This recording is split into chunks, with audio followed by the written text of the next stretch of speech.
I, Seaman Cutlass, do voluntarily make oath and swear that I will be true in the course we are embarked in. The year 1797. Britain is expecting another invasion, this time from revolutionary France and her allies, the Spanish and the Dutch. Already the nervous sea lords have agreed to improve conditions for the mutineering navy at Spithead. Now it is the Nor's turn. 3 cheers for the just and mighty cause upon which, as one, we are embarked. Huzzah! Huzzah! Huzzah! It was a mutiny of which the people of Sheppey couldn't fail to be a part. It was exciting and colourful, with all the festive atmosphere of a gala.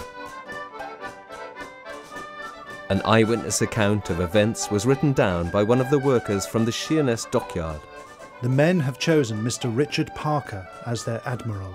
These are our grievances. Most of us are impressed from the streets, or taken from the debtors' jails. And to what end? To starve, or worse still, to be flogged to an early death. As the wives and families of you very well know, pay and prize money, if it ever arrives, pitiful. Let death be shared like prize money, the lion's share to the officers. These are our demands. Article 1, that all indulgence granted to the fleet at Portsmouth be granted to all His Majesty's subjects serving in the fleet at the Nore.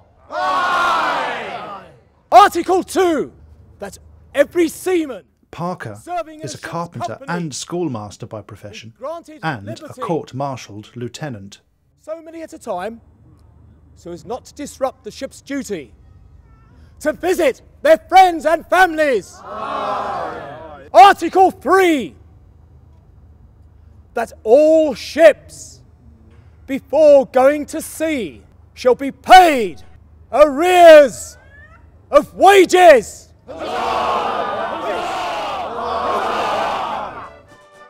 About the 22nd May, Admiral Buckner, Commander-in-Chief of the Nore, left shore to go to the Sandwich.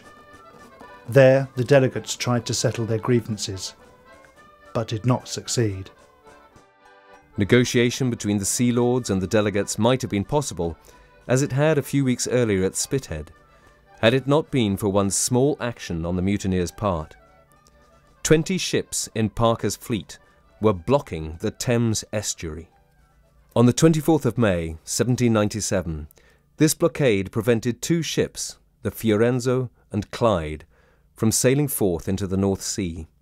These ships carried 2 honeymooners, 2 rather special honeymooners, Prince Frederick of Württemberg and his bride, Charlotte Augusta Matilda, the Princess Royal, eldest daughter of King George III. King George was furious. Regarding the mutineers' action as a personal slight, he decreed that the Lords of the Admiralty should make not the smallest concession to the delegates. On the afternoon of Sunday 28th of May, the fort's cannons were made ready to fire at the mutineers' ships. The fun and excitement were over. The people of the town now faced being caught up in the middle of a bloody siege. Some townspeople actually made an unsuccessful attempt to arrest the mutineers. The tide had turned. The seamen were now uneasy, disheartened, scared and far from resolute. The end of the mutiny was in sight. Richard Parker was court-martialed aboard the Neptune on Thursday the 22nd of June, and charged with causing mutinous assemblies and disobeying orders and treating his officers with disrespect. Just after lunch, the verdict had been reached. Having maturely weighed and considered the evidence on the part of the prosecution and of the defence, the court is of the opinion that the whole of the charges are fully proved against Richard Parker. The court therefore has determined that the said Richard Parker shall suffer death. and that he be accordingly hanged by the neck until dead.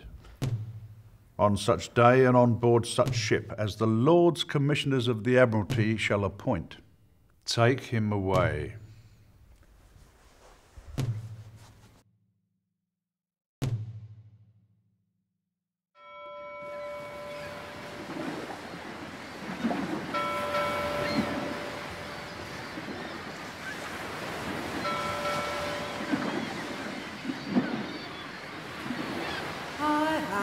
Sailor, blithe and gay, I'm rambling for promotion. I've laid the French and the Spaniards low, many miles across the ocean.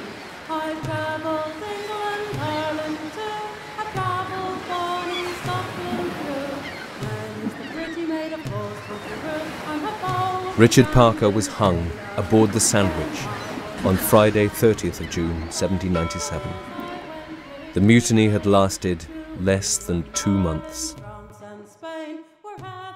Parker's wife, Anne, had not been allowed to see her husband before the execution, nor would the naval authorities grant her permission to take possession of his body.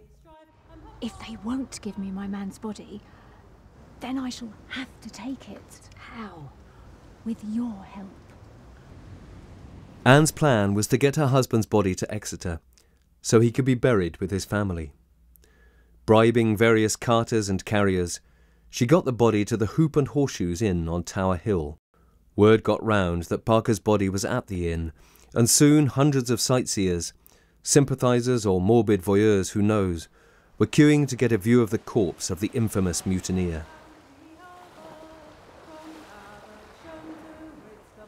The authorities quickly took possession of the body. Richard Parker was finally interred in the churchyard of St. Mary Matfelon in Whitechapel. Over the next 2 months, another 29 seamen were executed, including John Dunn, Richard Brown, and Thomas Appleyard, who were all buried at Minster, along with the other seamen killed in the violence and chaos that prevailed in the last days of the mutiny. The mutiny at the Nore ended without any of the delegates' demands being met, but it brought into the open as never before the injustices and barbaric treatment suffered by the men of the Royal Navy. Less than 4 months later, those seamen who had survived the mutiny successfully put to flight the invading Dutch fleet off Camperdown.